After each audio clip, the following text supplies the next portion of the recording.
Call the Thursday, March 24th City Commission meeting to order. First item on the agenda be review of the February 22nd minutes. Any changes? Have none. None. All right, stand as written. Looks like we have possibly some citizen comments. If you guys would like to come up to the podium, state your name for the record, and we'd like to limit this to 5 minutes per issue. So if you guys want to come up, you're welcome. All of you or one of you, it doesn't matter to us. Just come up there and state your name for the record. There's millions. You're a heck of a leader. Millions of people watch this, so be careful. It's been a while since I've been here. Toby's the only one I noticed. I'm Brian Rowe with Hayes American Legion. I'm the past commander. The new commander sitting over here, it's Harv Jansonio. The rest of the gentlemen sitting over there are all officers. We've completed our building north of the old sale barn. How we ended up there was the other building it was no longer functional for us to operate. We just couldn't get the revenue to do it. So we set forth to put up a new building. Right after all of our bids were in and we were kind of locked in on things, COVID hit. And by the time we were done, our budget was no longer big enough. But anyway, we got everything done except the parking lot. We are currently using our building for meetings for us, the American Legion Riders. I think we're about the only ones right now that are meeting there. But we don't have any means of generating any revenue because we don't have our occupancy permit, so we can't lease out the building. So we're really in a kind of a catch-22 anymore of trying to finish the parking lot. We're not trying to get out of running the parking lot to concrete, as was set forth at the beginning. It's just going to take us a lot longer to get there than we had planned. We're working on our tax exempt status, which we lost years ago, but it looks like we could get that back any day. So we're here to ask if there's anything that you could possibly do to help us with the Toby's been wonderful. He's tried to help us as long as he could, to point us in directions. But we're wondering if maybe we couldn't use crushed concrete or something to fill in the parking lot and be able to rent the building out to generate some revenue.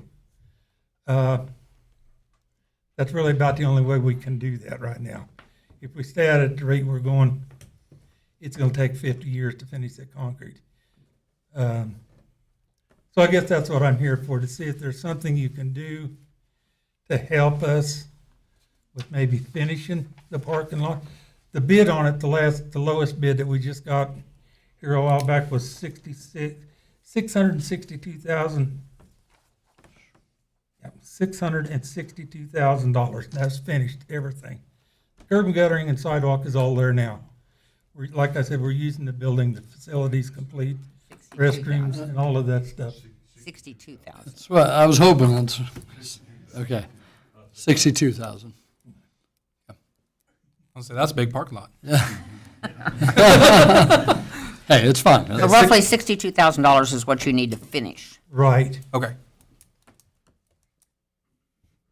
Now I lost where I was at. So anyway, and if there's any way you could let us use our building to rent it out, it'd really be a big help. So I'm here, the other officers are here. If you have questions with finance stuff, our finance officer, Chuck Timmons, is sitting there. He can provide any of that stuff. We're getting a little money trickling in, but most of our membership is old men on budgets that are tied. It's hard to create the money. I guess the question I have for city manager, have we ran into this issue before, and what have we done? We haven't ran into this issue before, and I don't have a direct memory of exactly all of the things that are required and unmet for the certificate of occupancy. But I do know that we don't have a lot of wiggle room with regard to the building codes with certificates of occupancy, and in the past we've kept it on the aggregate. You have to complete everything before we issue it because the viewpoint is, one, we don't feel like we have much wiggle room, but two, if a certificate of occupancy is issued and the building's utilized, then the ability for us to cause something to happen is almost out the door already. And so really the only thing staff's allowed conditional or temporary occupancies for in the past has been things like when you open a building up or a property up in the wintertime and it's too cold to put like pavement markings down in a parking lot or landscaping in or something like that. There'll be a temporary issue until warmer weather, but it's typically not substantive issues. Part of the issue with the parking lot is it's not handicap accessible right now.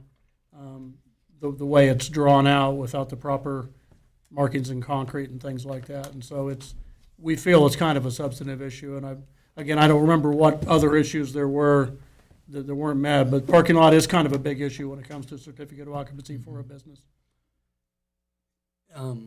What holds us back from allowing crushed concrete? I don't know. I'm not sure what the building code requirements are for that, if they do even allow for that. I've never seen it, but I think it'd be nice to know if that's something that is allowed for parking lot, if we can use crushed concrete, and then if they have, designated, I don't know, non-crushed concrete for handicap accessible, even just to get started. Yeah. If it helps any at all, the plan right now is the next step in the parking lot will be just east of the building where it'll handicap accessible all the way on into the building. But we're gonna have to do it in stages a little bit here. How many? Probably three or four different pours. How many handicap stalls are required? I think there's four, I believe is what. That's what they you were. have to have, or that's what you put in? Right. Okay. Because that's based on square footage of the building to make that So, determination. yeah. And The I can look intention is- into alternative materials. Off the cuff, I'm not sure if we allow any alternative materials, just because of, when you allow it turns into dirt pretty quickly, and then you drag the mud onto the streets, and, so we try to avoid that stuff. But I will look to confirm that, if it could be a viable path or not. What was the total cost of your building? Everything included? 260. When it was originally set up, we were around $230,000, $250,000. That at the time included the parking lot, everything that was lock, stock. By the time we come through COVID, we was looking at $100,000 for the parking lot. How did you pay for the rest of it that you've done? How did we pay How'd you for pay it? for your building? We sold the old building, the one out on Canterbury, and we used the National Guard Armory for a meeting spot for 3 years while we made sure that if there was any money owed anywhere, we got settled with everyone before we started the venture on.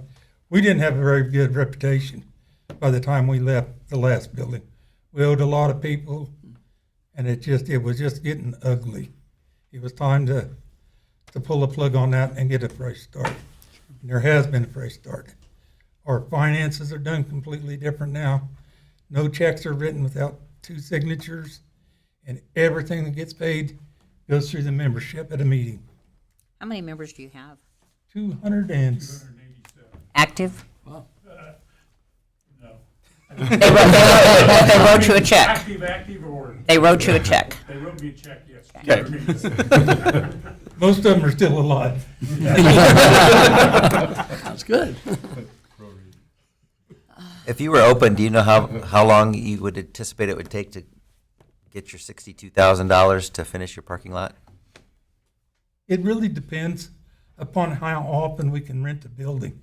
It's small enough, we've had a lot of people want to rent it, but we keep telling them, we can't rent it because we don't have our certificate yet. So no, I don't have any idea how long it would take. We talked about getting a loan, but if you can't rent it out, you can't make payments. And the next thing you know, somebody owns their building again.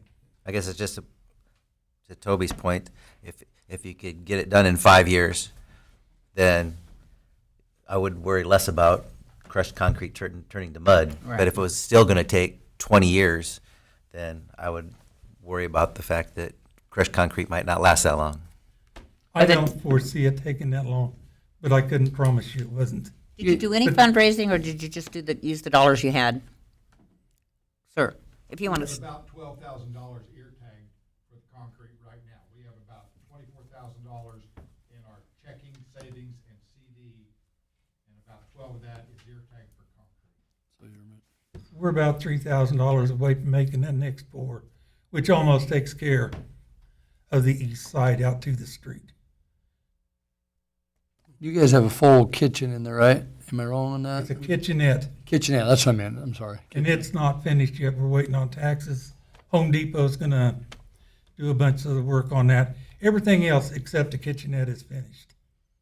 and Bathrooms are handicap accessible and all operating. your next pour, you need $3,000 more to be able to do the next pour, and the next pour will That puts have, us about $15,000. will have your, About what it takes. that'll have your handicap spots in it? Yeah, we can mark those as handicap, yes. And that would reduce the amount, 62,000 is the total for the whole thing, and you'd take this 15,000 off, so you'd only need Right, then you're down to 40-some thousand, yeah. And you could put crushed concrete in the rest of it. That's was my question, was Yeah. whether that would take a long time to get the next 45,000 or. What is the capacity? 99. Oh, is that many? Okay. Do you have any outstanding fundraisers you're currently doing or done? We do one big fundraiser a year. It's a cash raffle, and that's our big one. Right now, we're using that. It takes it to pay for our bills, the water, sewer, the electric, taxes. We're going to get away from our taxes once we get our exempt status back. But we make about $7,500 off of that cash raffle, and that all goes back to just operating expenses. I don't know what you all do as part of your organization, but do you meet monthly? How many people come? We meet the first Monday or the first Tuesday of every month. We usually run about 12 members, scouting officers. It'll run a little less, a little more, just depends upon what's going on. We're holding elections, it's about 5. Well, tell them if they're not there, they'll probably get elected. That's how it is when we run. Not an election, it's a selection. Yeah. Is there, have you looked, and I don't know, is there grants or anything that you guys can apply for? We're not a 501c3. Therefore, it cuts us out. Nope, that's not the case. I was just going to bring this I was up. gonna say, you're the Heartland fundraiser. Community Foundation is in, the 15th of March starts their grant period that goes from March 15th to May 15th. You don't have to be a nonprofit, you just have to be a service organization of some kind that's serving your community. I used to run the organization, so I know what I'm talking about. This fits right in grants, fits right in something that could be done there. Now, somebody's going to have to be able to write the grant. It's simple, but I bet you we could find a volunteer that could write that grant for you. Now, I would suggest to you that you wouldn't be able to write it for much more than $10,000, maybe a little more. But that's about where the average grants fall, is around $10,000. If we can get $10,000, we can get a pour of concrete out of that. The contractors that we're working with are willing to do just a little bit at a time. It works well for them as well, a little fill-in work. Ray, were you the one that was working with Heartland on grants before? We had tried to get in with Heartland. And? Did you write the grant? And I'm not a grant writer. How much did you, I hate to get in on all this. If you guys want to talk to me later, somebody give me a call. I can make a connection for you, and then I can probably find someone that would write that grant for you. I might be looking at them sitting in this room right now. But I know people that do it. Let's give it a shot. All right. Because the grant could get you halfway there with what you've already got, if you've got And what 12,000. what designates a complete parking lot? Right. I don't know. And again, I don't know what all is lacking on the final occupancy list, punch list either. So Okay. I know we're talking parking lot, but there could be other things too that I'm not The aware of. one other thing that isn't in that is the swamp, the runoff pit. Stormwater retention. Right. That's right. wrong. I was like, you're putting a swamp. been called a lot of things. Yeah, yeah. You're right. Those are the two things right now that I'm aware of that we need. Other than that, it's some shrubs we can plant. That's not. The thing you have to be very careful of with grants is grants do not fund debt. And if you start that project with some cash that you have and don't finish it, it's considered debt, and it's not going to pay for it. So you're in a position right now with the grant cycle open that you would know May 15th whether if you can wait that long, you would know May 15th whether you got the grant or not. And if it were me doing it, I would write the grant for the $15,000 that you need to do the handicap accessible. Not even talking about the $12,000 you have earmarked for it. Did I say that out loud? No, Didn't either. I didn't think anybody heard me.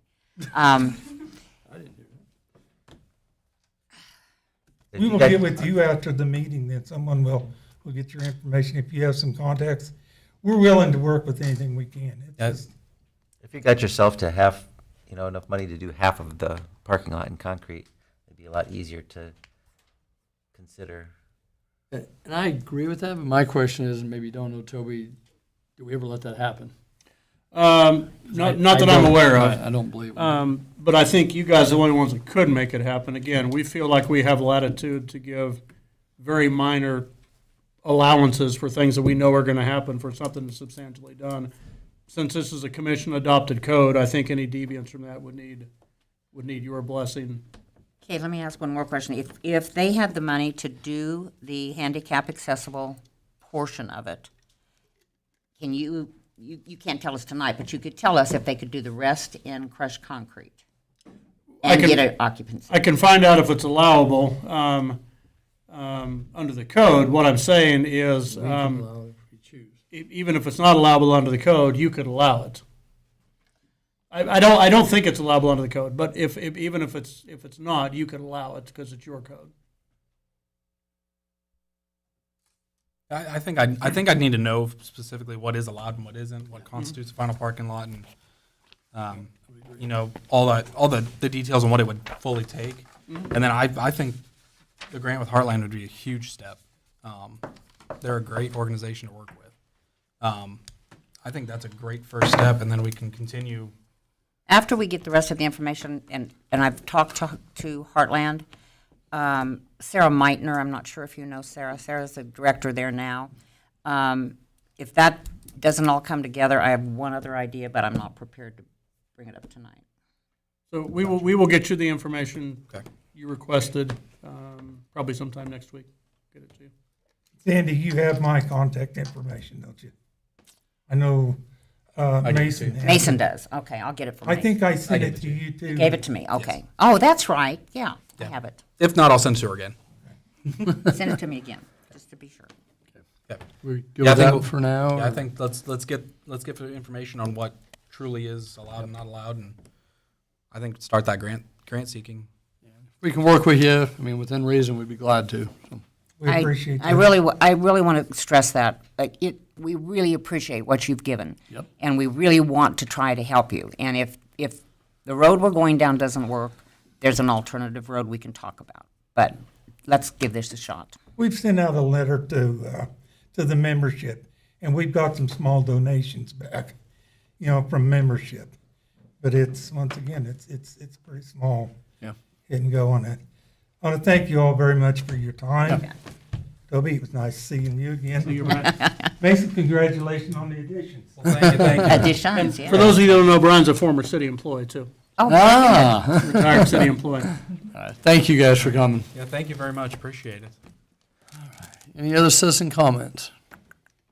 You guys don't have to stay. Yeah. It's not very interesting. It's not? Oh. We're going over our audit. That's exciting. Yeah, it's a very exciting item. Next item on the agenda will be the consent agenda. I have some recommendations to the Hayes Convention and Visitors Bureau. Just Roderick Hanks, and this is just for recommendation. I move approval of the consent agenda. I'll second that. Motion by Commissioner Jacobs, second by Commissioner Reuter. All in favor of the motion, say aye. Aye. Aye. Aye. Passes 4-0. Thank you.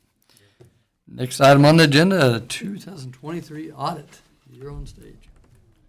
Thank you, Commissioners. Tonight we have Jamie Benishek with us from Adams Brown, giving us a report on the 23 audit. Happy to say it's a clean audit once again. And as I do every year, it's a good problem to have. I want to give kudos to my staff, Lori Hurdle, Brenda Kitchen, Jamie Bright, Shanna Coster, and Brenda Deckant. They cross the T's, dot the I's, and count every penny every day to make this happen. So we're very pleased with that, and they work hard to do that. And so, Jamie, let us know what we got. Am I too short? Should I stand over here? You can bend it down a little bit, you'll be good. Well, I didn't know if you could see me above the. We Oh, can yeah, see you, no, but you're you good. might, We're good? Okay. you might bring that microphone down Yeah, just a little. maybe to- There you go. Like It's a subjective thing, how shortness, short. You're fine. All right, so I will go over the audit report today. The city actually has two different audit reports. The first one is over financial reporting, so the receipts and expenditures of the city. And the second one is a single audit, so that is over your federal expenditures. If you spend over $750,000 of federal money in 1 year, you're required to have an additional audit, which we refer to as a single audit. So I'll start with the financial statement audit, move into the single audit, and then we'll finish with the loose letter at the end. Feel free to jump in if you have questions. I tend to talk a little fast, so if you need me to slow down, let me know. But I know we have a 5-minute time limit, right? Not for you. We got all night. You get I'll do my 7, Jamie. best. 7 for Jamie. Yeah, yeah. Thank you. Page 1 is the independent auditor's report. The second paragraph there, you'll see adverse opinion on U.S. generally accepted accounting principles. You all waived to use GAAP this year and last year.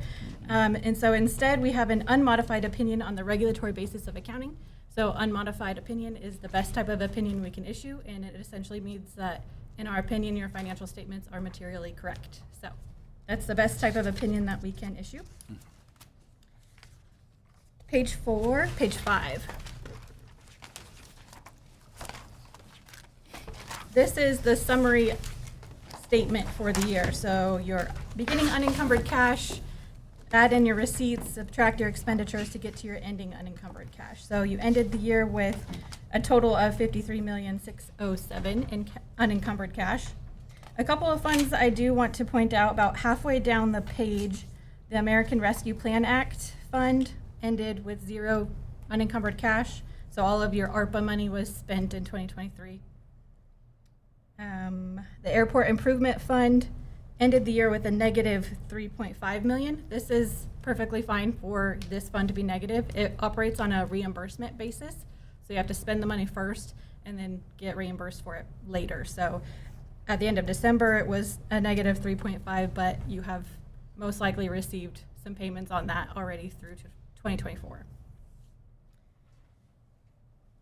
Capital Projects Funds also had a negative 1.3 million. There's a transfer probably already posted in 2024 to get that to a positive number. And then the last fund is the Water Sales Tax Reserve towards the bottom. Our 9 expenditures are sitting in that fund, and so that fund took a little bit of a hit during 2023, but nothing out of the ordinary, I don't believe. The next page starts the notes to the financial statements.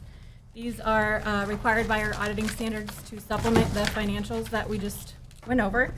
If there were any statute violations, they'd be noted in the footnotes, but there were no violations. And so other than that, they are essentially the accounting policies of the city. So if you want to read through those, you might learn something new about the city. Otherwise, if you do have questions later on, I can answer them anytime throughout the year, or I'm sure Kim could probably answer better than I could. So. The next page is page 16. This is a summary of the debt for the city that was outstanding at the end of the year. So at the end of 2023, a total of $33,564,000 was outstanding. And then down at the bottom, you'll see the payoff schedule over the next 20 years or so. So then the rest of the financial statement audit, starting on page 18, is each individual fund statement. So as you all get ready to review the 2025 budget coming up, these statements will look more similar to what the budget kind of looks like, where you have the different types of revenues and expenditures, and there aren't any specific funds I will go over. But again, if you look through and have any questions, I'm happy to answer. So then the next page is actually page 54. And this is where we start the single audit.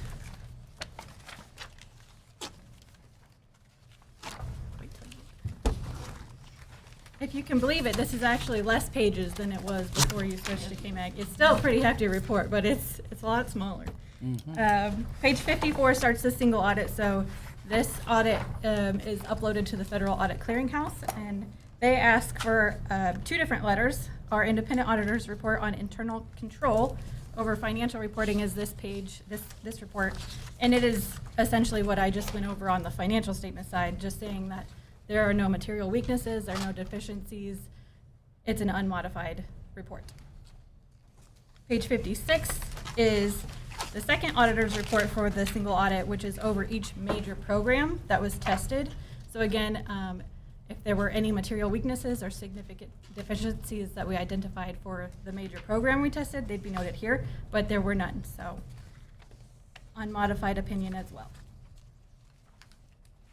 Page 59 is the schedule of expenditures of federal awards. So this will detail all of the expenditures for the city that were federal awards. So $2,900,000 was spent during 2023. And of these programs, the very bottom one is the one that we tested. So 1.3 million of expenditures is what we tested for the single audit. So then the last page I'll go over is page 61. And this is essentially a summary of everything I've went over so far. So financial statements, you have an unmodified opinion, no material weaknesses, no significant deficiencies. For your federal awards, no significant deficiencies, no material weaknesses, and an unmodified opinion. And then coronavirus state and local fiscal recovery funds was the program that we tested. And everything was clean. Yeah, I told you, it's She stayed in easy for 5 when minutes. I could just stand up here and say, you guys did a great job. Did you time me? No, but you. I'm just kidding. I did not time The it. last loose leaf letter I'll mention, on page 3, we do have one recommendation. So this is an internal control recommendation, doesn't rise to the level of significant or material.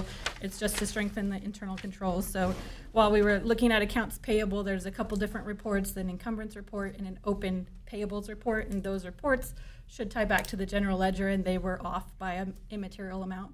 So our recommendation is for the staff to pull up those reports and compare them and make sure that they're tying periodically throughout the year. It could be done monthly, it can be done every few months, just so that it's all tied out before we get here to do the audit.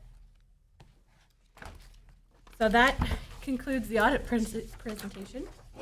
Very good presentation, Yeah. Jamie. Very good. The kudos, we know where the kudos belong, and it's sitting at the end of this table. Kim, congratulations on another great job, and your team. Who are you waving at? Are you wanting Oh, me that to end stop? of the table. Sorry. I didn't do that, Kim, not me. And as Kim said so well earlier, it's because of a great team. And I think everybody should be congratulated year after year after year, and this is no exception. So thank you all very much. I agree with that. Absolutely. I mean, we're in the position we are every single year when we come back and do the budget and go through this audit because of what you guys do on tracking it, so well, so we understand what we have. And sometimes it's tough with some of these people. Yeah.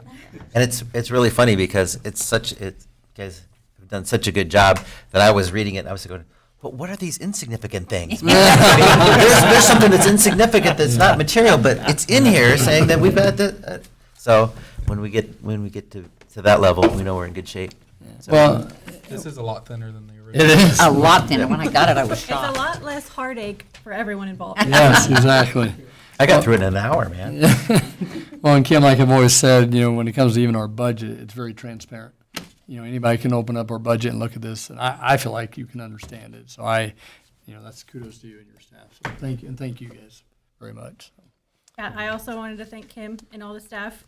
I think our working relationship has only grown over the last few years, and the amount of answers or questions they get even ahead of time before we're on site, they answer as soon as they can, and it's just it's a fun time. She walked in with 6 auditors that day. I was a little concerned. I haven't had 6 auditors in a while. We have 2 trainees. It's because you're so much fun that they want to bring more to the party. good one Yeah. But also, we were able to get done in a day or a day and a half, whereas we used to be here 3-4 days. So, Right. That's nice. Nice. Great. Wonderful. Nice. well, there is a management representation letter that Kim has after the audit has been approved, and send it to us, and we'll get it submitted to the state for you guys. So, Thank you. Thank you Appreciate very it. much. Appreciate it. So we needed a motion to sign Please. that. I so moved. Second. Whoever you want to put down. I just pick. Commissioner Barrick. Motion by Commissioner Jacobs, second by Commissioner Barrick. Kim, I just have a question on the audit recommendations. I'm assuming you've already got that in place. We will. We've got a little problem with our software, and they have acknowledged that that they're working on. So that part of that was that problem. But yeah, we need to tie back to accounts payable. We had a little issue there, little entry to the general ledger. So the active card integration that we have is a bear to work with. So we're working through that. That's all we can ask. Thank you very much. Anything else? I was just wondering, when you said Little Miss Entry, I thought it was Little Miss Sunshine or something. Little miss entry. On that note, I'll call for the vote. All in favor of the motion, say aye. Aye. Aye. Aye. Passes 4-0. Thank you very much. Thanks again, Jamie. Whoa, I am way off here. Down here. Next item on the agenda. There's Jeff. Oh, yes, Jeff. 2024 water line improvements awarded bid. Good afternoon, Jeff Crispin, Director of Water Resources. Our 2024 capital improvement plan includes a project to upgrade the water line along Walnut Street in the southwest portion of the city. Bids were received from 2 contractors with a low bid coming from J Corp of Hayes in the amount of $759,955. As I mentioned, this project location is in the southwest portion. The visual on the right shows the actual water line. The project replaces the 4-inch water main in residential areas that's had multiple water main breaks and some quality issues in the past. Locations, as I mentioned, are Walnut Street between 11th and 17th, and then it includes the 300 block of West 11th on the southern portion of this project and the 400 block of West 17th on the north end. In addition to replacing these water lines, this project includes upgrading fire hydrants, 46 new meter cans for the services along this route, and then new meters for those meter cans. The current water main in the project area are all 4-inch water lines, and my yellow box around that area that depicts that water line. This water main is 4-inch. We're replacing it. It's a ductile iron. We're replacing it with C900, which is a PVC, which is what we use.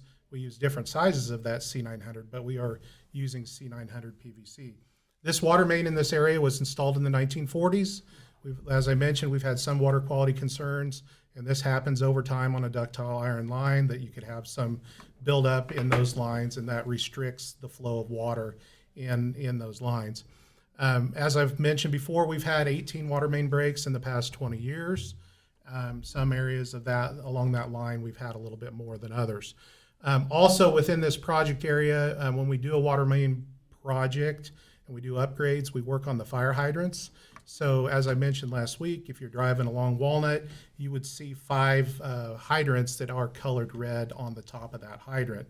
And as I mentioned before, the reason why those are colored is that depicts the flow of that hydrant. So a red top hydrant is going to flow less than 500 gallons per minute. Anything that's a blue top hydrant, blue is the best, those flow at 1,500 gallons a minute or more. And when we go through and we do a water main replacement, we look at where those hydrants are, and we make sure that the new hydrants are connected along to the new main, and that improves the water quality plus the fire flow to that area. Fire department typically does not use red top hydrants unless absolutely necessary. Over the past 7 years or so, I've worked with the fire department when we work on our water line projects, we also look at those hydrants. And as you would be able to see, the intersections where the hydrants are currently at, 12th and Walnut, 13th and Walnut, 15th and Walnut, 16th and 17th, all those will be affected by this water main project. On August 22nd of last year, the city hired Caw Valley Engineering to perform design and engineering services for this project. We've used Caw Valley on previous water main projects and a pump station out by the new fire station. This project was designed to be bid out as 2 phases. However, the bids received from J-Corp were favorable and can allow for both phases to be completed during the 2024 project. And that's why you saw 2 colors on that visual, yellow and red, for those phases. We opened bids on January 30th, 2024. J-Corp was $759,955. Nowak Construction out of Goddard, Kansas, they were around a little over 1.3 million. If you looked at the bid packages or the bid tabulations, you would notice pretty easily that mobilization for Nowak and the price of C900 8-inch pipe was significantly higher from Nowak than it was from J-Corp. Obviously, mobilization, if you're coming from Wichita versus being located in town, that makes a big difference. But that was a significant portion. That was about $450,000 difference in those bids. Nowak is a company we've used. We just used them based on a water main project out on the bypass. All bids were reviewed by city staff, Office of Project Management, our project engineer, Caw Valley Engineers. Low bid from J-Corp in the amount of $759,955 was determined to be the valid low bid, and below the engineer's estimate of $986,480. J-Corp is a familiar name. We've used them for many water line projects over the past few years, and their staff and work is excellent. In your commission packets, you will see a project review rating sheet used for J-Corp after their last water main project, and then also a recommendation letter from the Office of Project Management was included in your packets. I left this on the screen from last week. Work to begin summer of 2024 and completed by November 1st. That was based on their bid and their information. But in talking with J-Corp, if awarded tonight, they have the ability to get parts a little bit quicker than they originally anticipated, and they anticipate starting around April, so it'd be next month. So we have no problem with that meeting that end date.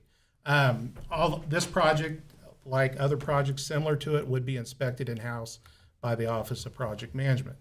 So as I mentioned, 2024 capital improvement plan, we listed that project in there. And when we did our budget, we budgeted $752,000. While J-Corp's bid is slightly over the budgeted amount, Water Capital can cover that excess cost, and we're comfortable with that bid. So this afternoon, you have 3 options. Accept the bid from J-Corp, direct us to another option, or do nothing. And this is the action I would request this afternoon, and I would stand for your questions.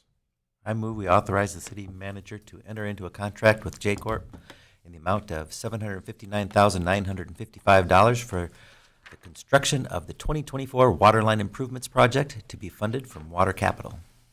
Second that. Motion by Commissioner Barrick, second by Commissioner Reuter. Any questions?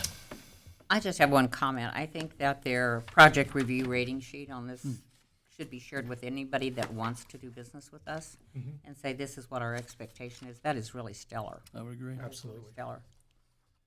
Yeah, absolutely. I was blown away when I saw it last week, and it was just incredible. Everything it wasn't just meets, it was exceeds expectations, even planning for the future for us. So Good people. absolutely. Jeff, I have a question on the CIP. It's what, $7,000, almost $8,000 over. Is that going to impact anything else we have scheduled for the year? No, we did it. We did a review this year with revenues and expenditures, and we felt confident that it would not affect any other project. On the water line side especially, this is one of our big projects. And isn't this area where you, like just in the last year, you've had a lot of breaks? Yeah, we've had, well, along Walnut, it's Yeah. been about a year and a half ago. Yeah. We have had a few that have been on Ash, a little bit closer up to Lincoln School, but Okay. Walnut is definitely one that has been a problem before. I'm sure your employees will appreciate this. They will appreciate that. Question now that we're getting to the PVC piping instead of metal piping. Because metal, the iron is always mixing with everything to get minerals, deposits everywhere. Yes. Does PVC ever have any issues? Did they ever get deposits inside of a PVC pipe? Not that I've seen, and be quite honest with you, we don't see PVC breaking. I mean, obviously it's newer. Really, since about the late 80s, we started using PVC. But anything that we've had that has been there for a while, and if we've had any breaks or we've cut in a new water line, we don't see any issues like that. So anything that's built up on those lines. So it's performing very well. And getting into 8-inch pipes and no deposits means it really should last for a long time. Yes, absolutely. When you talk about phase, what was it, A and B, if we didn't go with B, would we just do it like the following year, or was it gonna be later? Yeah, that was the plan was to bid it in phases with some uncertainty maybe Right. of where the market was Right. and to make sure that we could cover with our budget. But if we delayed, it probably would go up even more Yeah, next year. you would have to probably rebid it back out and pricing could change. So being this close to what we originally budgeted, I think it's important. to get it. So I'm not a water guy, but I know like, you know, this is plastic, it's not PVC, but sometimes something sets in plastic and starts tasting. Using PVC, does it change the taste of water at all? No, and where that really starts is our water treatment process Okay. and how we treat the water and send it out in the distribution center, distribution system. But no, the PVC does not affect it. And it doesn't usually sit in there anyway. It's almost constantly flowing, is Yeah. it not? Right, that's good, that's a good point too. Okay, all in favor? Aye. Or, I'm sorry. Any more questions before I say that? No. Okay. All in favor of the motion, say aye. Aye. Passes 4-0 for the second time. Thank you. Thank you, Jeff, jeez. Sorry about that, Thank guys. you, Jeff. All right, next item on the agenda, ordinance allowing golf carts on public streets. Good afternoon, Jared Kuckelman, Management Analyst. So today we'll be discussing an ordinance to amend city code to allow the driving of golf carts on city streets. So just a bit of background first. This topic was last discussed as an action item in July of 2021 as part of a broader discussion that was held on alternative vehicles. At that time, the City Commission chose to pass an ordinance to allow UTVs and micro-utility vehicles, but did not move forward with allowing golf carts. So because of this, the ordinance that was enacted at that time expressly prohibited the use of golf carts on city streets. And so before we get too further into the discussion, it's probably useful to separate what a golf cart is from what a low-speed vehicle or LSV is. These vehicles are often similar in appearance and in use, but state statute does define them in different ways, and LSVs are currently allowed by state statute to be driven in haze on roads with a posted speed limit of 40 miles per hour or less.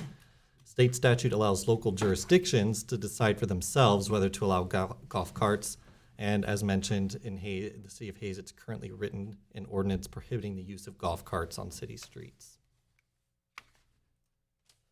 So because LSVs are allowed and golf carts are not, it's important to note the differences between the two, especially when it comes to their statutory definitions. So LSVs are defined as four-wheeled electric vehicles with a top speed greater than 20 miles per hour, but no greater than 25 miles per hour.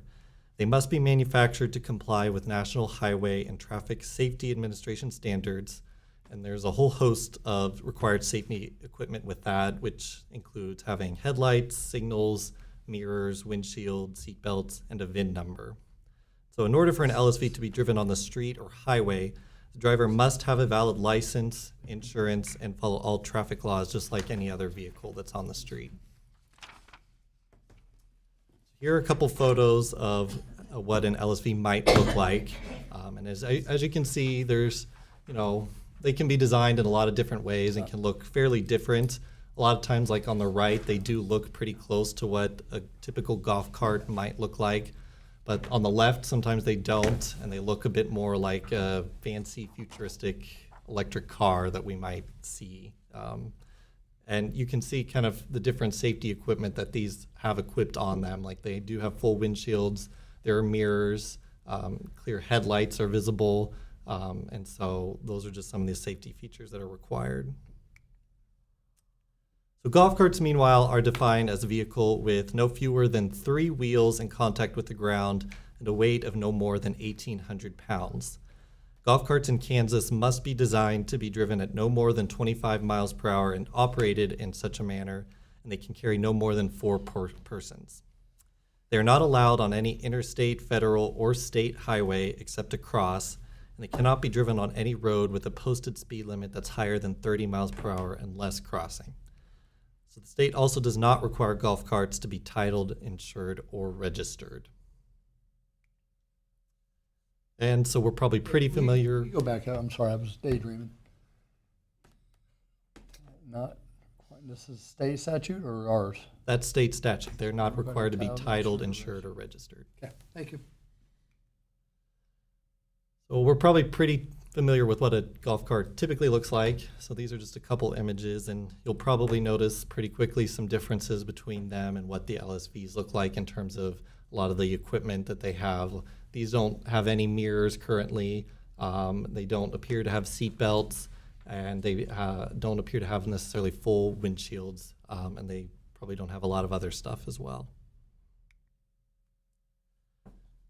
So you could probably tell there that there are some noticeable differences between golf carts and LSVs when it comes to the safety equipment, and some of that does come from state statute. The only equipment spelled out in state statute that is required for golf carts is lights that are typically equipped on motorcycles and slow-moving vehicle emblems, and that's if the cart is being driven at night. So meanwhile, when it comes to LSVs, the wording in statute specifically requires manufacturing that follows the NHTSA standards of all the safety equipment pieces that I mentioned.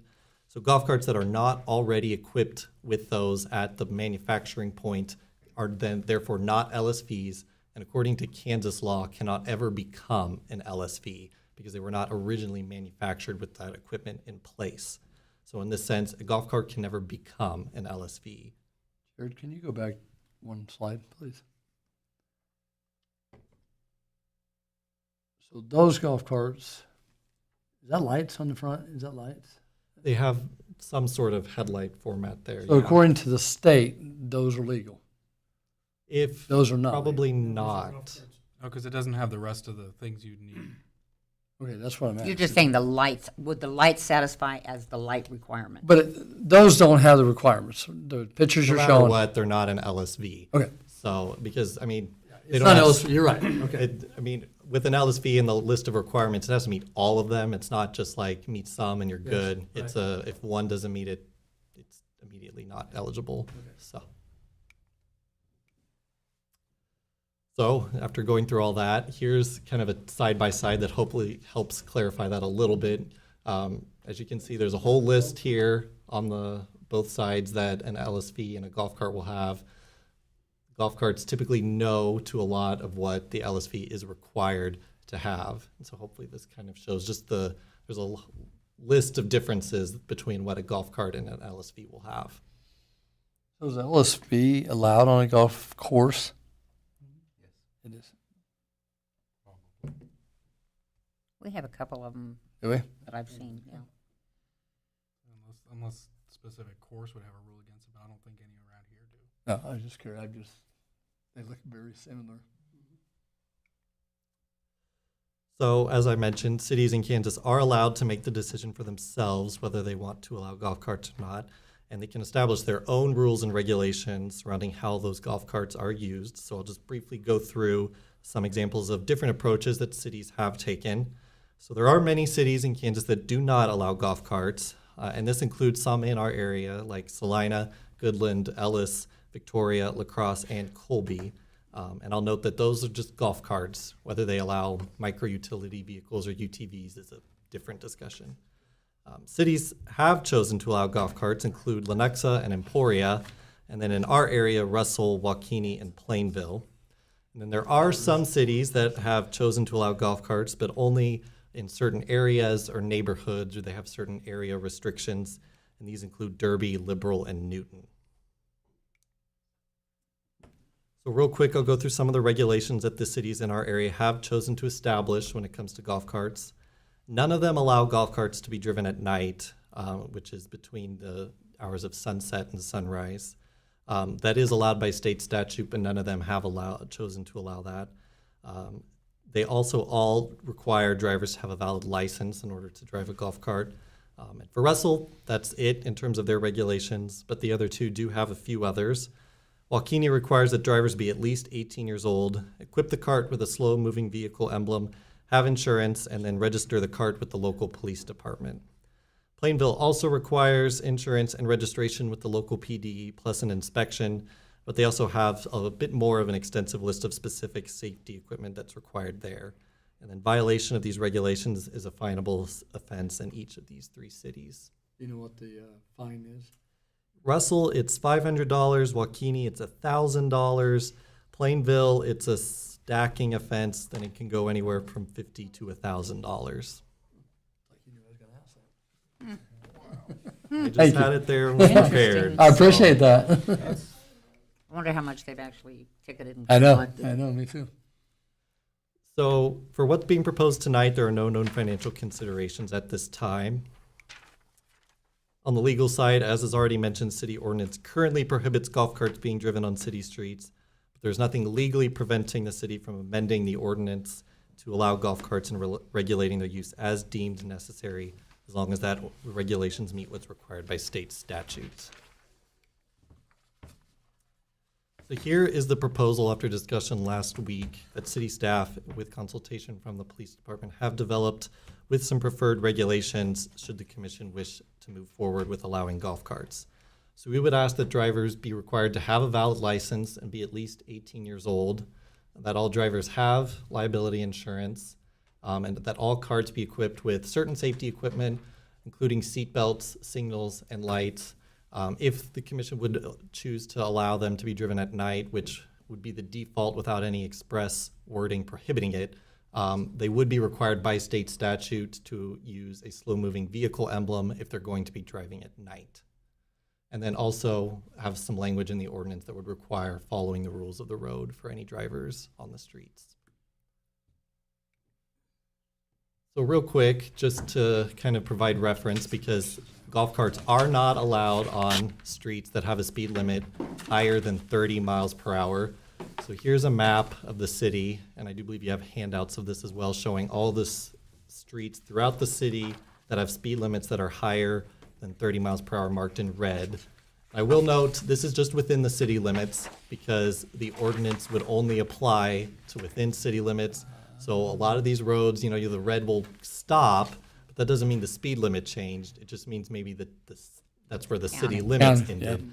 And so that does not mean that golf carts are suddenly allowed on that other side, because if it's outside of city limits, they wouldn't be allowed still. Do we know, does the county allow like UTVs, golf carts?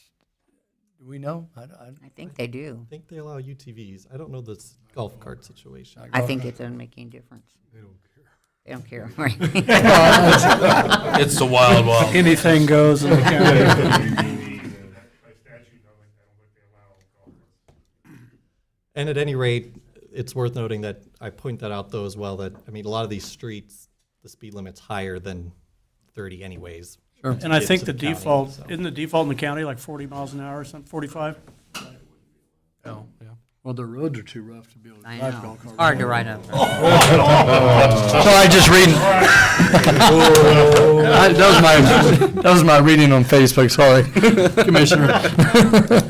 We not only have handouts, we have posters. Yeah, we got a big poster.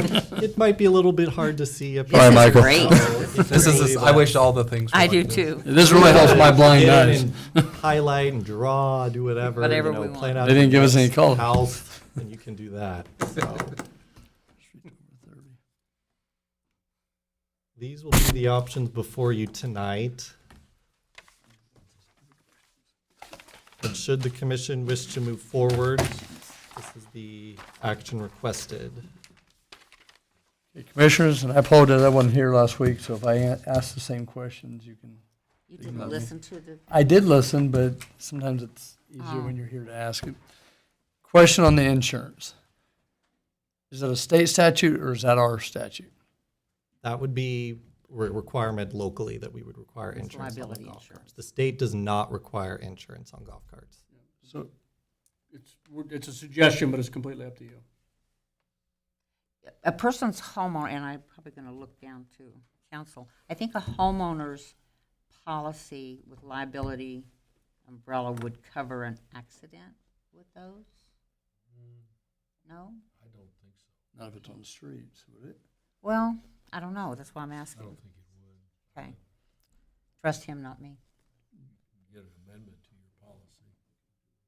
Those of you that have golf carts, if you like keep them at a golf course, do you have a liability policy with that? Do you buy it? So would that cover you on streets? I don't know. I rent golf carts, so. I don't know. I don't have We one. have I walk. we insure our golf cart, but I don't think there's liability. Is there? Kim keeps going like this. I've got full coverage on mine. Okay. You do? I'm not sure I can, Well, it's covered. I'm not sure I can answer that question. I'm not in charge. It's probably not a difficult thing to ask your insurance agent for. Mm-hmm. I need to cover Why my are you dog. questioning? You think we shouldn't have it? I'm just wondering, do we need to have it in ordinance?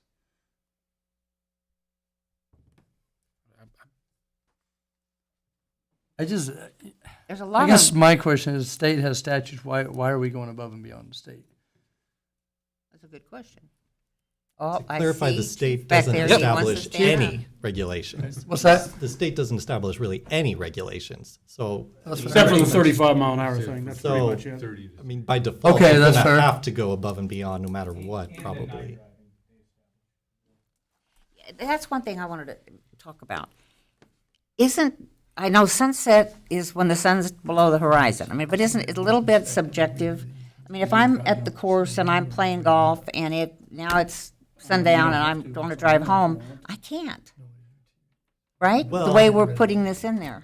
We're leaving it, the way it currently is, you can drive at night in the current ordinance that we propose before you. It's just that you do have to comply with the requirements for equipment, which would be having lights Right. and then the But you slow-moving could drive it vehicle emblem. after sundown. And so you Yeah, could. okay, The I'm way- okay with We that. don't have the current Yeah. restrictions on sunrise. I don't think that's necessary. I If don't we're doing either. the lights and stuff anyway. If we're doing everything, then they can drive. And I'm gonna ask this question, Chief, I really want your opinion, because you're kind of the one that deals with this. The 18 years of age, some have, some don't. I mean, you can get a license younger than 18, where somebody can, adult can ride with you. Would you have a problem with that, or do you suggest being 18? Our recommendation is 18. Why? As an adult, I want to be careful here. We think they're dangerous. We don't think they're designed to be on the roadway. But if if an adult's riding with them, you still think it's too dangerous for him? I guess if a parent allows them to do that, but a 16-year-old minor being out there on their own, we're in favor of the 18-year adult doing it. Well, I'm just being hypothetical here, I guess. Is a new kid or a young kid drives a car to school, is that safer? And I will tell you that a vehicle is much safer. Okay. It's actually designed to be in a wreck, has safety features. But like the city manager says, these are just all recommendations. No, And I get it. The same argument, though, goes for bicyclists that don't have anything around them, and motorcycles that don't have anything around them, and scooters that don't have anything around them. Golf cart has a little more around them than those things, in case of an accident, but not much more. But, I mean, But those I'm things just also making a aren't point. I'm not going into saying the right or middle of the wrong. roadway. What? But those things aren't going in the middle of the roadway. I've almost killed a lot of people in the middle of the roadway. Well, you Stay can, away you from can you ride a driving. bike. Well, you can ride a bike in the middle of the roadway. Yeah, I mean, legally. Yeah, if it, you can take up a lane, unless there's a designated bike lane, you can own the lane just like a car does. interesting. Because we talked about that, about passing them. Now, Reese wouldn't we like did. being behind them, though, Yeah. because they're slow. So I don't. Just don't want, if we do pass this, I just don't want to put more in it than we need to, is my question, but I just want to understand, I'm not sure I know how old you have to be to have a driver's license. I thought can have a full license at 16. Yeah, a driver's permit of 16. Just the driver's permit with parent, Yeah, a farm permit of 14, right? and then 15, I think, a driver's permit. But Right. 16, I you would can get a misquote full you. license. Right. Yes. So, But from what I heard from you, you would rather a more experienced driver be driving one of these by themselves than a 16-year-old. Yes. And I kind of get that. I'm okay with 18. And the current requirement on UTVs and micro-utility vehicles is also, they have to be 18 in order to drive those as well. So it is, in that sense, it is sort of already in I regulation. guess I would keep everything aside from motor vehicles uniform then. I, I've got some highlighted things here, I'm just looking real quick. I guess what, And with regard to the insurance, I think the question is, do you deem there's potential for these things to cause accidents, and if so, do you want them insured? I think that's just a basic question. If you're not worried about that, then you shouldn't be worried about insurance. if my brother's driving, probably. I, the UTVs that are on because of their speed, do they have to be And if we're insured? also talking about consistency, we do require micro-utility vehicles and UTVs to be insured as well. I So was just asking. Thank what you. is a policy on it? Golf cart cost? I have no idea. Yeah, I have no idea. Oh, Kim's fully insured, what's it cost? Like $105 or something. It's based on the value of the cart. Oh, okay. So it's not anything crazy. Neither is the safety. I was gonna say, safety equipment, I think, we heard from Mr. Fonstill, they could get blinkers A lot and cheaper than. $100 for seatbelts. $100 for Where do seatbelts you- and blinkers. Do you go somewhere they do that for you, or is it something you order and you just? My husband would do it himself, but he's not. Both. Does it have, is it specific to a lap belt or does it have to be a cross shoulder belt? I believe a lap belt would be considered a seat belt to a certain extent. Poor Chief Schreiber ain't liking any part of this, I can see. We actually had that discussion, and I mean, I think my contention would be a lap belt would suffice, because it keeps you from sliding out. Okay. That's my, would be the thing I would Because think. if you're getting rear-ended in a golf cart from a car, I don't think a full-on seatbelt's going to do Majority, much. majority of injuries that occur on golf carts are people that fall out of the golf carts. So that's the majority of them. And drinking or not. You have any percentage that you know of that happens in golf course accidents? Is there any way to even have a The number? problem is, most cities don't allow them on the roadway, so a lot of the injuries are based on what occurs on the golf cart. Sure. Now, Mr. Rupp assures me he's never seen anybody fall out of a golf cart. I have. I golf with different people, and I have seen people fall out of the golf cart. I have too. I've seen a number of people On the fall golf out of course, though, not on the road. Yes. The biggest thing for the lap, and I'll be honest with you, I'm not sure it's safer for you to be in that golf cart, to stay in the golf cart, or Oh, yeah. not to get ejected when you get hit by a car. But the lap will help you stay inside the golf cart. So that would be essentially all they would be required. I mean, to be clear, they're not, if this is allowed, they're not going on any of our main streets, like Vine Street, Anything over Canterbury. 35. Yeah, I mean, yeah. I'm Anything just- over 30. they Over can't. 30, yeah. They can cross them, That, and that brings up another yeah, that, subject. I was going to ask that too. The thing that came up specifically for me on your awesome map is, so let's look at, we'll look at along Hall. If I'm going west on the east side of Hall and I need to get across to Smoky Hill, You're going West. west You on mean what west. street? on any of the streets that Okay, are not you a said direct west on Hall. connection. West on Hall. I'm sorry, Does what- not go west. Yeah, on the east side of Hall, heading west on all the streets running east and west. East Does side that of, make sense? east side of Hall. Right. He's going west. Okay. Then 32nd Street's the only place you can cross, or 36th. 32nd or 36, that's your Right. two choices. Right. So if I'm on 31st, I can't cross over to Oakmont, that block or. That little half jut block. over? Yeah, that little jut. No, over. because that's Because traveling it'd on get you a Hall. little bit on that street. But they could go east on 31st, north, and then back over to Yes. Oakmont. Because do what, that. how do you define crossing? We had this discussion earlier, and our definition of crossing is an intersection. So an If it's actual not an turn- intersection, if you have to get onto the street to go to another street, then it's not a crossing. And I think Thunderbird and Smoky Hill would be a good example of that. Yes, You would have to travel on 41st Street right. to get from Smoky Hill to Thunderbird. And Correct. we had a constituent bring this very subject up, because by virtue of how we're doing this, we have eliminated people in Kingsgate Correct. from doing that. Actually, you've eliminated everything north of 41st Street and Post Road. Because they can't cross. Right. That is correct. Yeah, they cross, some of them cross down there by Truman Circle and go right down the thing, ditch and go over. But that's not how it's supposed to be. What do we do with that? And I would also, I would agree with you on that. you also can't, in the fairness, nobody on Tallgrass could ever leave their neighborhood. Nobody in the southeast corner, north of 13th, but Copper Creek area, nobody could leave their neighborhood. People just east of Vine Street, there's only two places that you can cross Vine Street.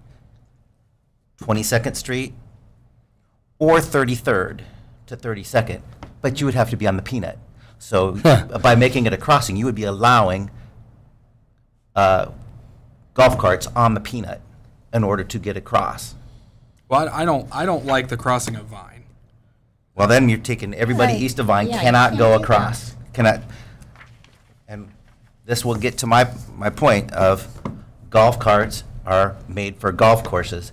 We're talking about, you have to modify them in order to get them on a street. They're not made for the streets. They're golf carts. They don't go fast. They can't get to the speed limit. And we are not the Villages of Florida or Tempe, Arizona. And we're not small enough like Jetmore where everybody's driving their lawnmowers on the street anyway. We're talking literally about, Not wrong. we're talking about country club members on Thunderbird that can go drive on the street. And there's no way anybody in the city of Hayes, all right, country club members, we're talking about them getting to the country club. Everybody else that has a golf cart and the rest of the city, they can't drive their golf cart to get to the fort.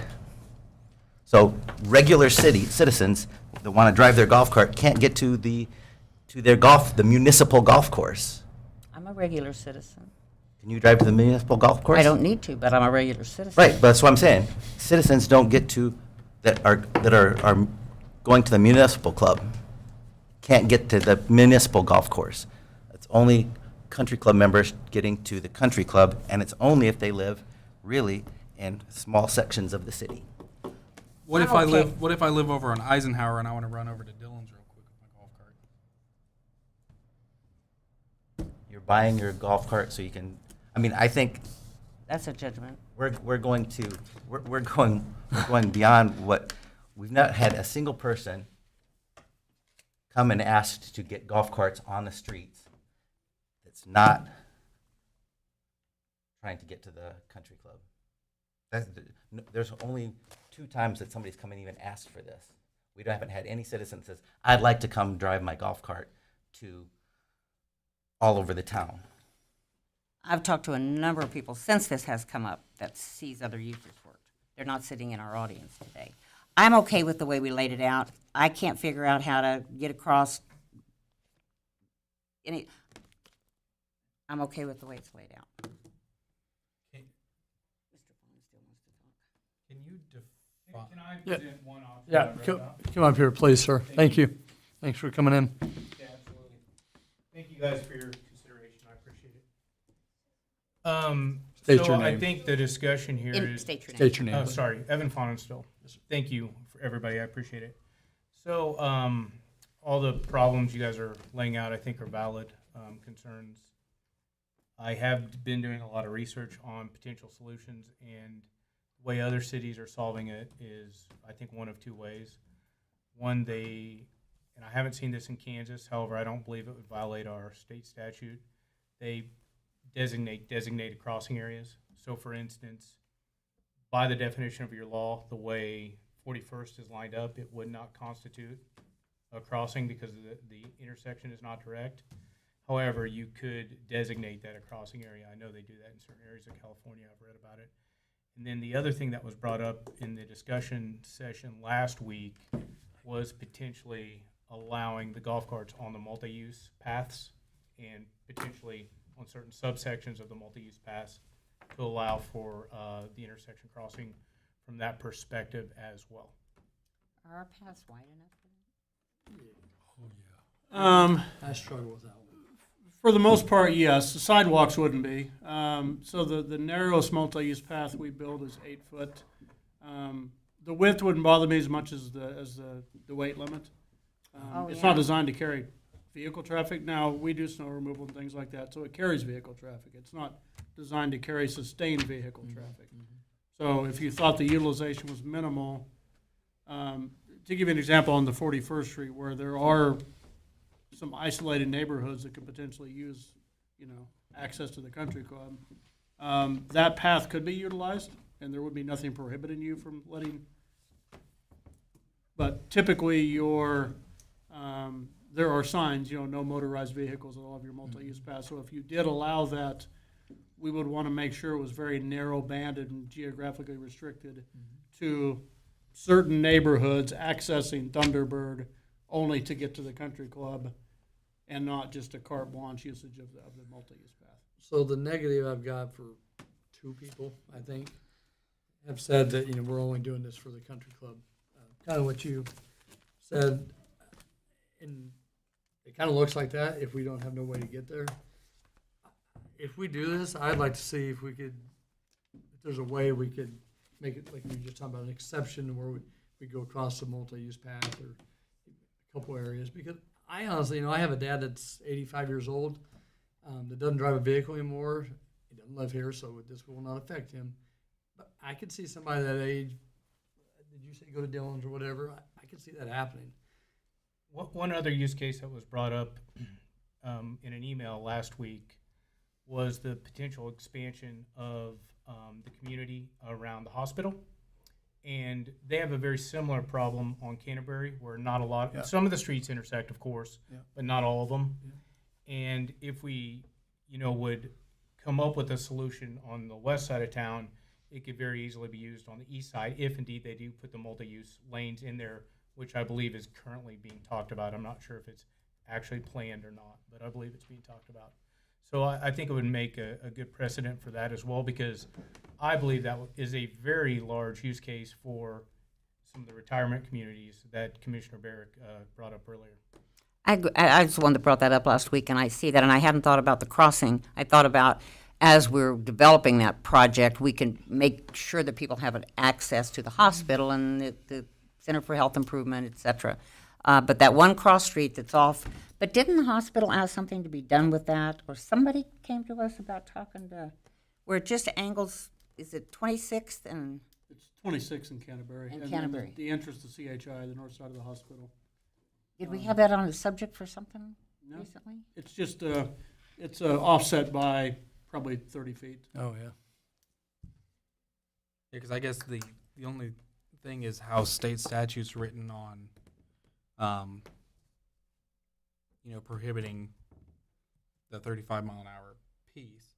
Is it defined that you can exempt out by designating a crossing, or is it this is what it is, period, and it doesn't matter if you designate it, doesn't change the fact that it's still 35 straight across? And that's what we don't know. I don't know enough about that. I mean, I do know that you have a statutory prohibition. You can't even allow them on a street with a speed limit greater than 31. So if you were to deem something acceptable that wasn't according to Hoyle state statute-wise, I think you could be liable if there was an accident and somebody come back and said you allowed this and it wasn't legal. But we would have to do some research on that.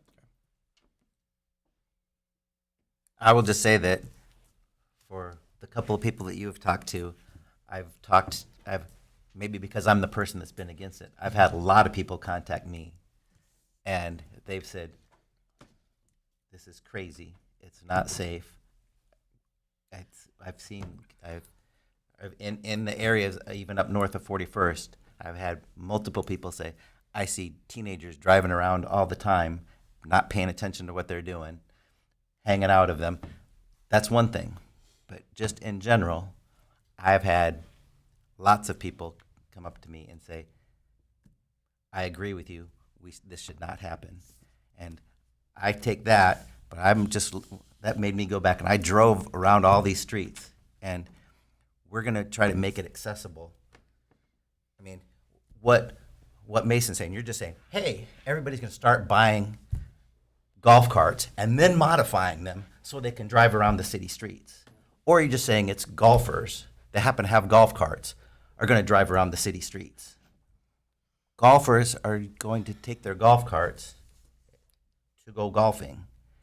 So you're saying some people, maybe if they're a golf cart, if they don't have a shed and they're driving, may drive around, maybe not, but they can't get, we've restricted parts of the city where people can't get out of their neighborhood because of the way the speed limits are.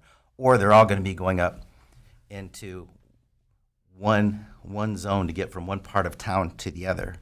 And some of the parts of town you can't get even out of your neighborhood. So we're making it for a small subset of people and not for a whole subset of people for our town, even if you're just saying you want to drive around town and get to Dillon's. And for the most part, you can't even really get to Dillon's. And then we're not even getting to the point of questioning, what's their parking? Do they get to just take a regular parking space? Or are we going to have to create parking spaces like we do for motorcycles? What happens when, I mean, there's a lot of issues, and I just think it's not necessary to bring all these up. You know, if they were meant to be on the street, we wouldn't have to say, well, let's put seatbelts in them, let's put turn signals in them, let's put all these other things in them. They weren't meant for the street. They can't drive the speed limit. At least the UTVs can drive the speed limit on any street in Hayes. And the access is a big thing. And I think that we have to make it access available for everybody. 22nd, there's gonna be a lot of them. If anybody's, 22nd is the only place you can cross Vine, really, unless you're gonna go on a peanut. So you get on 22nd and they're going across Vine. How often does a battery die because you didn't think about recharging your battery in a golf cart? People run out of gas, too. Not very often in town. Well, it happens. I'm I just think we're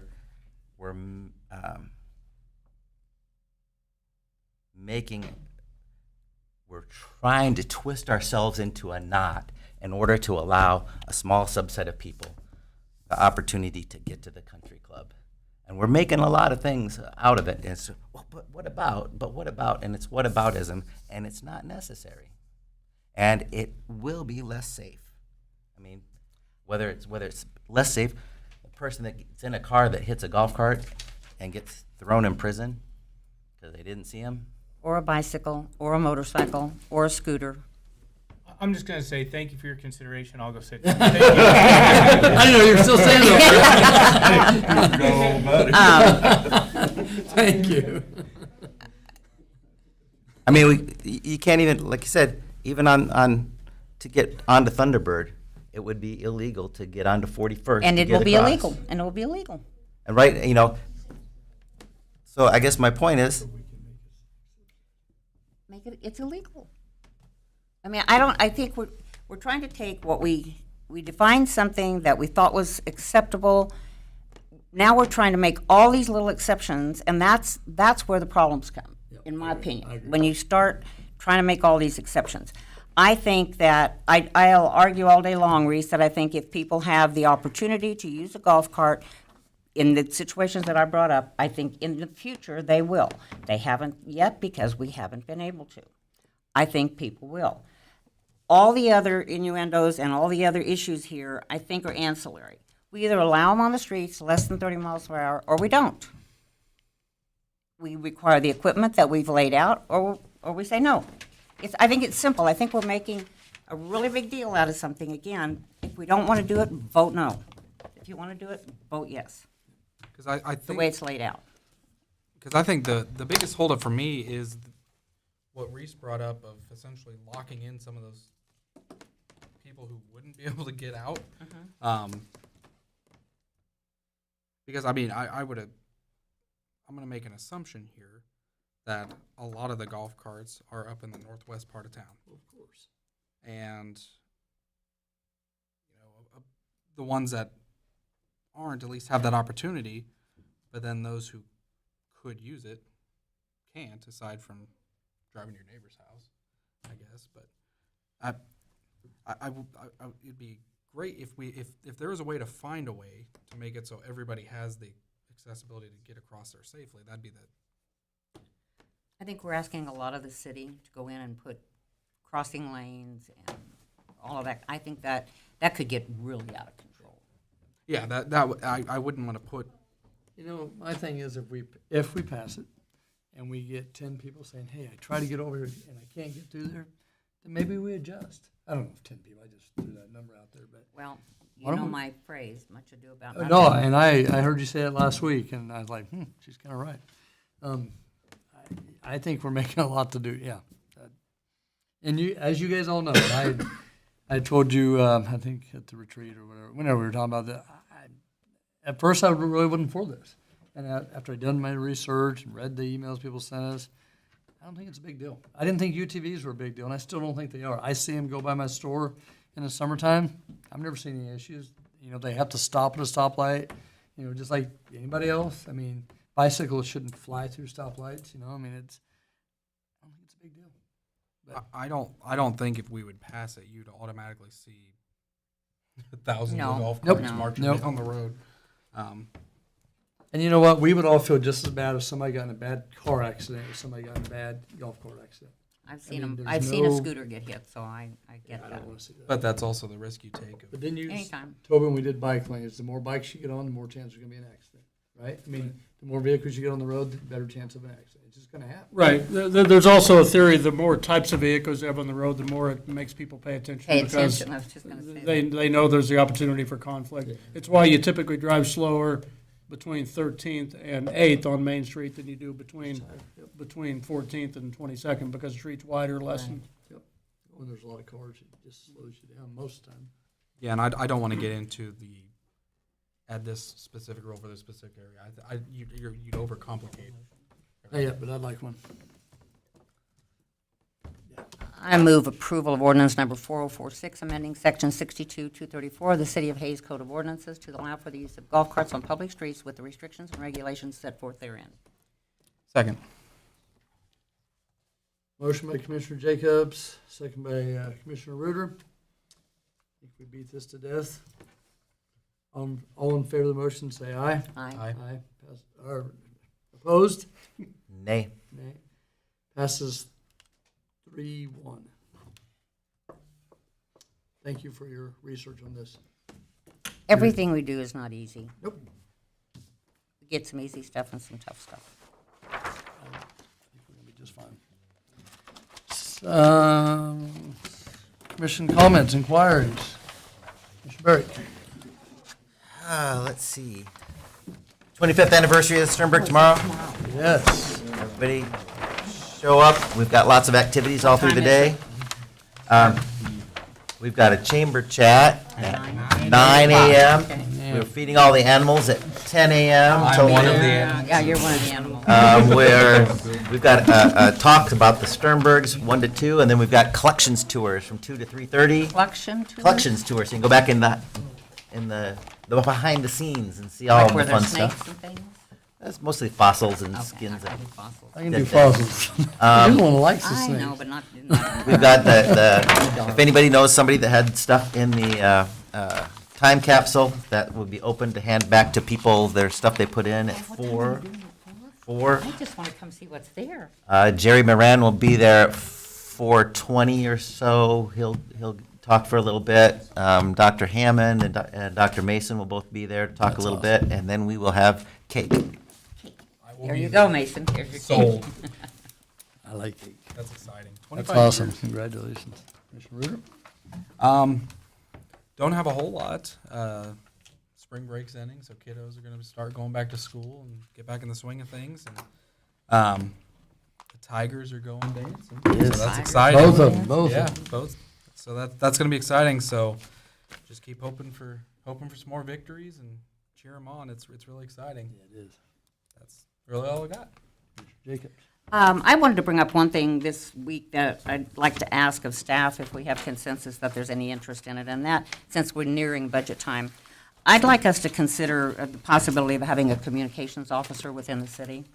Somebody that owns it, everything we do in the city, how they disperse the information, how we tell the story of our city. I know CBB does a great job with that, but I think internally, people always say, how do I find this out? Well, you point them one place, they're not going to go. But I think the people that are trained to communicate in certain ways with all generations, I think will make a big difference.